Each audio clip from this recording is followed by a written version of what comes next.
శ్రీవారి బ్రహ్మోత్సవాలకు టీటీడీ భారీ ఏర్పాట్లు చేస్తుంది. భక్తుల కోసం టీటీడీ సరికొత్త సౌకర్యం, పార్కింగ్ ప్రదేశాలు కనిపెట్టేందుకు స్కానింగ్ బోర్డుల ఏర్పాట్లు. ముఖ్యంగా తిరుమల శ్రీవారి బ్రహ్మోత్సవాలలో కీలకమైన గరుడ సేవ రోజు ప్రైవేటు వాహనాలను టీటీడీ కొండపైకి అనుమతించడం లేదు.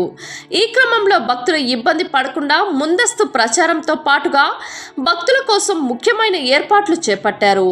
దీనికోసం టీటీడీ ప్రభుత్వ అధికారులు అలిపిరికి సమీపంలో స్థలం సిద్ధం చేశారు. అక్కడ భారతీయ విద్యా భవన్, నెహ్రూ నగరపాలక సంస్థ ఉన్నత పాఠశాల గ్రౌండ్, వినాయక నగర్ క్వార్టర్స్,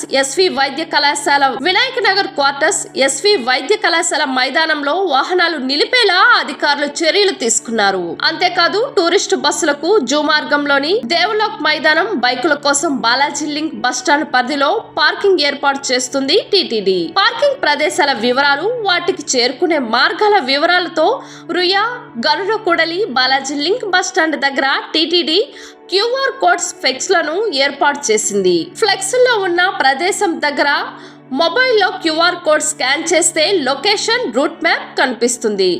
భక్తులు సులభంగా పార్కింగ్ ప్రదేశానికి వెళ్లేలా ఏర్పాట్లు చేశారు. తిరుమల శ్రీవారి బ్రహ్మోత్సవాల్లో అక్టోబర్ 8న గరుడ సేవను తిలకించడానికి విచ్చేసే అసంఖ్యాక యాత్రికులను వాహన అనంతరం సురక్షితంగా తరలించడంలో భాగంగా టీటీడీ ఎవాక్యులేషన్ కమిటీని ఏర్పాటు చేసింది. తిరుమలలోని అన్నమయ్య భవన్ లో జరిగిన బ్రహ్మోత్సవ ఏర్పాట్ల సమీక్షలో టీటీడీ అదనపు ఈవో సిహెచ్ వెంకయ్య ప్రకటించారు.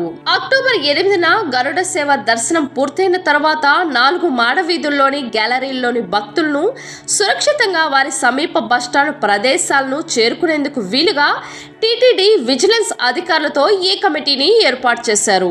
మీరు ట్రాఫిక్ పోలీసులతో సమన్వయం చేసుకుంటూ భక్తులను సురక్షితంగా వారి వారి ప్రాంతాలకు చేరే ఏర్పాట్లు చేస్తారన్నారు. భక్తులకు తాము ఉన్న గ్యాలరీలకు దగ్గరగా ఉన్న బస్టాండ్ ప్రదేశాలు చేరేందుకు వీలుగా డిస్ప్లే బోర్డులు ఏర్పాటు చేయాలని ఆయన ఇంజనీరింగ్ అధికారులను సూచించారు.